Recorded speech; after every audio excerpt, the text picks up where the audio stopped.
quick, and then we can get right into this immediately. Peace, welcome back. I guess I'm gonna call these odd Cipher Divine. These conversations are conversations that I'm gonna have about hip hop culture with people, sometimes in studio guests of the Mega Late Show, about things in particular. Today we're gonna do a reaction to a new song that just dropped from the MC Mike.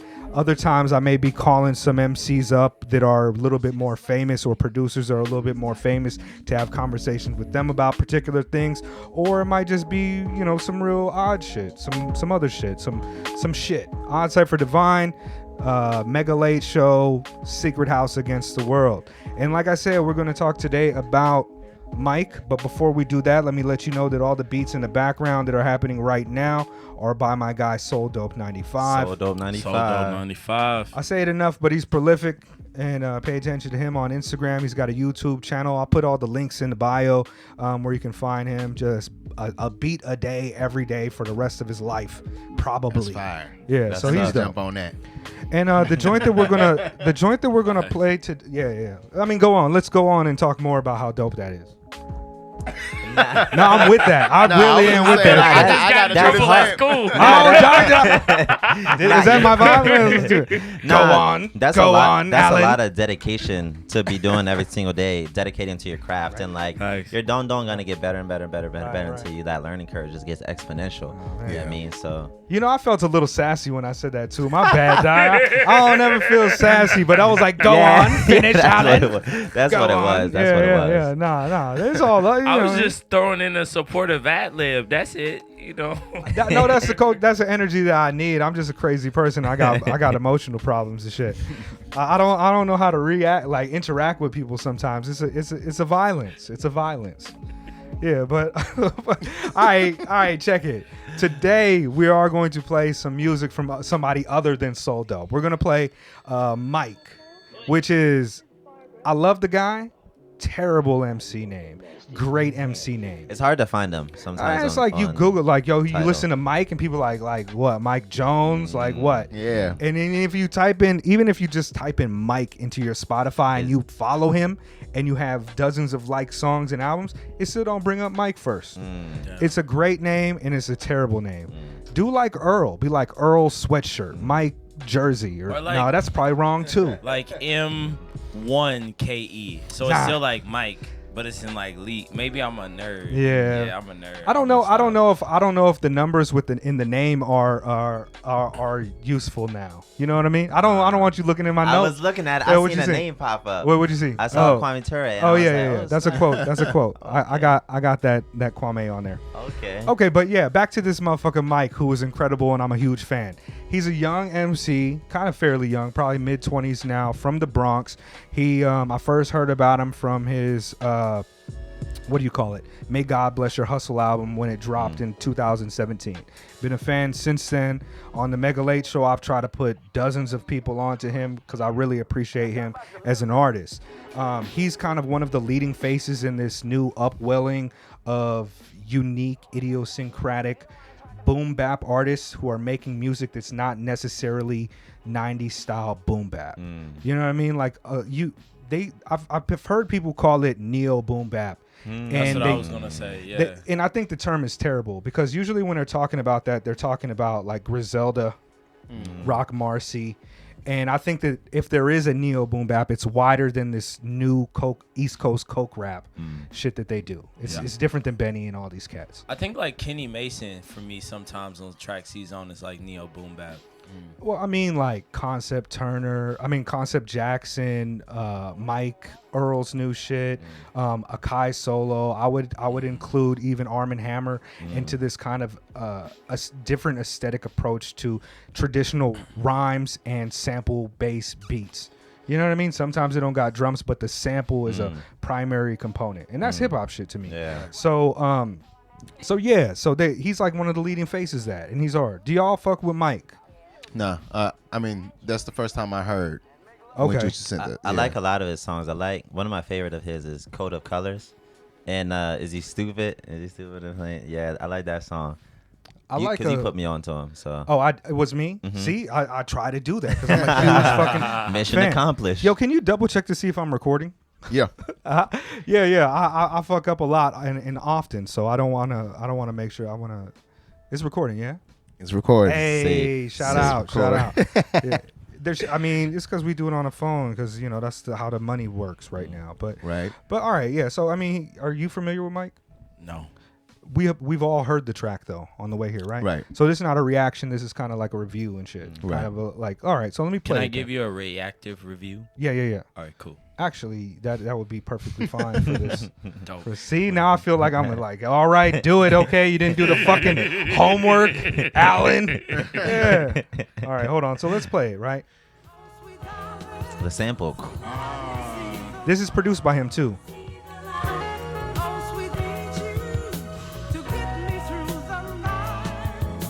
I was gone for a tad on the way back, dummy. If you talk bad, I'm getting paid back, dummy. Why you trying to hang? You should say that money in my same bag. Niggas couldn't take that from me. It ain't crash. I know when to lay back, dummy, on that strange app where I used to lay raps hungry, so we A-half. Brother on the train, pack something to evade sad. True is I relate. Ain't nothing just to break acts. I chewed around the plate. It was months of doing way bad before I saw the cake. Then it's years of trying to change paths. Fears are coming late. Too embarrassed for his lame ass chairs where he stayed. Try comparing, but it ain't that. It's Paris in this game. Terry told me not to praise cash share when it came. Thank my parents cause I aged fast. Steer me through the flames. No, they hear it when my brain splash. Cherish what I gave. But it's a lot of shit to take back. Dummy niggas fake. Pay your hand, leave that same bag bloody. It's from my mama when I make raps, dummy, when I pray, cause I know she gon' pray back for me. Lot of shit to take back, dummy, niggas fake. Pay your hand, leave that same bag bloody. It's from my mama when I make raps, dummy, when I pray, cause I know she gon' pray back for me. It's like I should have looped this this beat right here so we could just play it in the background. You know what I mean, cool. huh? Yeah, hold on. Can I just sample it real quick? Oh, it's not plugged into this one though. Here. Plug it into this. Hold on. Oh no, I don't want to do that. Because it'll take a whole different fucking second. I should have just looped it though, but the beat is hard. Yeah, the beat is hard. The beat is super hard, super cold. That's the first thing that stood out to me. And this is like one of the things that I've like as Mike's career. Let me just hit. I'm gonna keep this on repeat if you guys don't mind. Yeah, do that. But this is one of the things that I feel about like Mike's production. I really think that his own production lends itself to his style more than production from other people's at time. Like, I don't know. It's like with this sample, right? Very sparse, just like sample, no drums, drumless, right?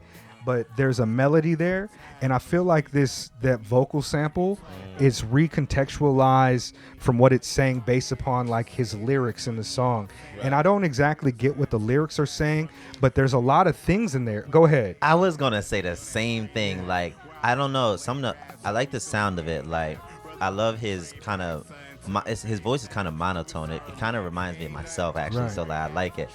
But at the same time, I feel like his words all blend together kind of, so it's difficult to understand what he's saying.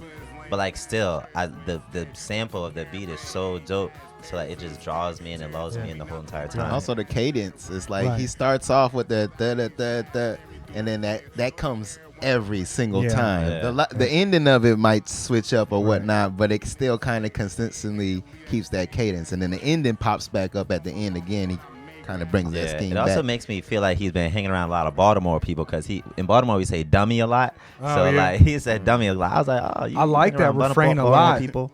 I like that refrain a lot, and I think that there's something to it. Like, it sounds as though that he's talking, to me it sounds as though he's talking about his experience of trying to get through something and why he is not a dummy.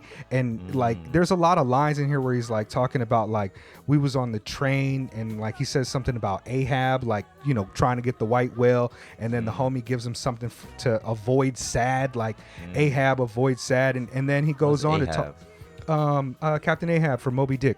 Yeah. Oh. Right. And I don't even know if that's the lyrics. It's like, I don't rap genius, so I could be hearing something else completely. Yeah. But, you know, you try to put it together, and it sounds as though he's talking about a particular type of hardship that he's gone through. He's got this other line in there where he says, my parents fanned me through the flames. You know, when you fan the flames, but he's saying his parents fanned him through the flames. So he's like in the flames and his parents are cooling him off. It's like this interesting approach to that particular vision that you have when it's fanning the flames.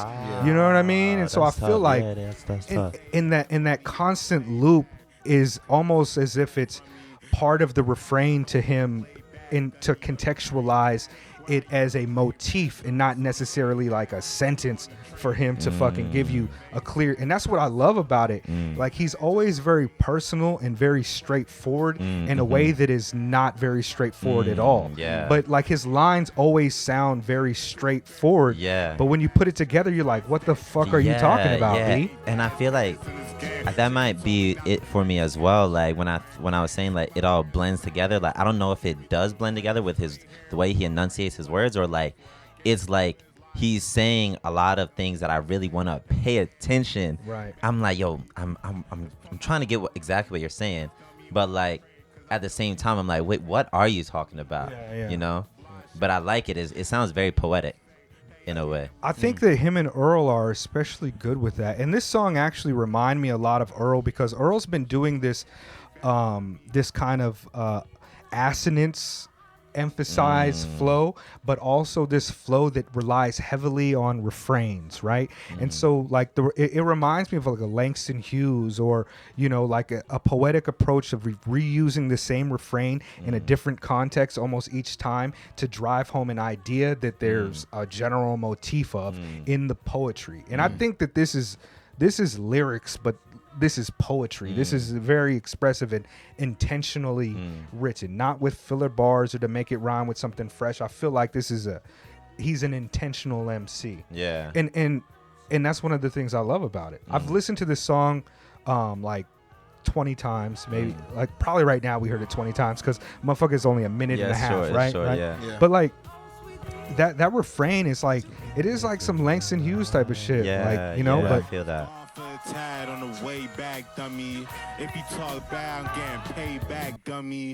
Why you trying to hang? You should say that money in my same bag. Niggas couldn't take that from me. They crash. I know when to lay back, dummy, on that strange app where I used to lay raps hungry, so we have brother on the. This shit intelligent as motherfucker, yo. It's like, yo, you sit down and try to write some shit like this and make that shit cadence sound and rhyme every single time, and then come out and try to make some sense.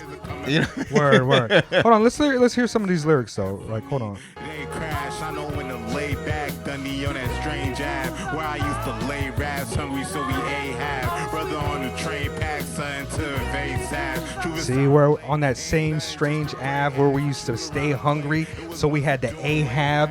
Homie used to pack something to evade sad. Like, I know those lyrics are wrong the way I said it, but that's like basic. Yeah, you know what I mean? Like, Terry told me not to praise cash share when it came. Think my parents cause I aged fast, steer me through the flame. It also sounds like he's talking about somebody. Like he got something to say about somebody in his life that is problematic to him, that like he is avoiding. And it's called Evil Eye. Evil Eye, right? You know what I mean? Yeah. It's hard, dog. I like it a lot. I don't know. I'm excited. He's got a new album coming out in a couple months, like June, I think, called Disco. I don't know what's up with the title, but I'm fucking with it. Yeah. This got me excited. Yeah. I do like this type of music a lot, and I like Mike. I like Mike. I'm sorry. Y'all like, were going through with the comments, so I was just chilling and waiting, and I was just like, bust it. And I was just taking it in, but like, nah, really, it puts you in a good place, you know, in a place of thought and introspection. And I feel as he goes through his introspective journey and preaches, you know, searches through himself to give the listener a message, it also allows you to go into your own kind of journey. So like whenever I listen to it, like I also kind of went in and just like I put myself in his shoes with the whole thing, because I'm like, yeah, I get that with your folks, with your homies, and these situations here, because like it's roads and paths that like you've either been down or you're familiar with, and his delivery allows like it's intellectual, it's introspective, but it's also very connective to like whoever's listening to it. So I really fuck with that. I think like it feels very personal to me when I listen to Mike. I feel like most of his stuff. You know what I mean? It feels very personal, and man, like I don't even know how a beat this simple is so kind of like it just catches me. And this is the magical thing about hip hop, man. Like Bob James be damned. I don't care if you don't like what people do with your music and the way samples, but this is like the way hip hop works. This is some type of like organic auto rhythm machine that just fucking builds it's a production of a new groove, right? It makes new grooves up in that shit. It's taken something and it completely recontextualizes it, and with the poetry it created an entirely new different piece of art. And that's exactly what I feel about this shit. This shit is art, and I hate to sound so fucking pretentious about this shit, right? Because at the end of the day, it's just he might just be like, motherfucker, I'm just rapping, and it's like, yo, that's dope, but I get a lot out of it. And I sit there wondering like, you know, I read poetry like all the time. I was reading poetry when y'all come in, and I find it fucking amazing some of the ways that these people put this shit together. So I mean, Mike is just dope, man. Yeah, it actually like it makes me think like I feel like if my dad were to listen to this, he'd be like, "Oh, this isn't half that bad," you know? Yeah. Like because it's like this old school kind of like music sample that like he might have listened to when he was younger, but like the rapping is more poetic than anything, so it's like he's like, oh, that was pretty good, you know, versus like a lot of other young cast music, he'd be like, what do you listen to? And then he says some kind of reckless shit in here too, you know what I mean? But at the same time, I feel like my dad would be like, word. Yeah, it is what like, it is. I didn't hear him say bitch or you know what I mean. I'm good with it. Yeah. My dad liked the roots for the roots music and not so much Black Thought. You know what I mean? Like, that's how my dad do. But word, man. That's it. Any last thoughts on Mike Evil Eye? I'm gonna go home and like continue to have this on replay. Yeah, right on, Mike. Maybe a loop. Right on, Mike. Keep doing you. No doubt. Yo, this is dope too. This is Jordan, my homie Jordan. Apes, he's an MC. He also was an editor for Tokyo Poetry Journal. And man, some of the bars on here are fucking dope. Listen to this. He says, in this way, the angels resembled the conjunction of aesthetics and ethics. That's hard, dog. Let me see. I gotta read that for myself. Right here. In this way, the angels resembled the conjunction of aesthetics and ethics. Wow. Like, what else are angels but beauty and righteousness? People are smart, you know what I mean? People are smart. Shout out to Tokyo, man. Hip-hop, art, and culture. Odd Cipher Divine. I'm Robinson Mega, Graham Mega Flowers, Master of Quality, Goon Allah. Where can we find y'all? Who is it? Flyer Miles J. Miles J, MJ the Sensei. You already know. A-Valley, follow me on every streaming platform and on Instagram, A.Valley _. Yeah. G-Rillah with an H. Climax. Yeah. I make y'all climax like that. If y'all listen to me. It's like, dog. But now also Buddha Bridge, y'all can find me on the IG, all that. Word. Yeah. Climax. Crescendo. This stuff. Peace. To get me through the night. I wanted to turn it up right on that too. Hold on. I need you to get me through the night. Evil eye. I wonder what that sample is. Yeah, that's what I'm wondering. Yeah, I feel like my ex-girlfriend's mom or some shit. All right, we out here. That was Whitney Houston in the beginning of that music video, right? Yeah. So this ain't. That's right. There is a video. This is a Whitney sample. You think so? You know it. That's what I think. It don't sound like Whitney to me. Interesting, but in the video it is Whitney. In the music video. Yeah. Word. Yo, what's that? Is it the Eye of Hanaki? The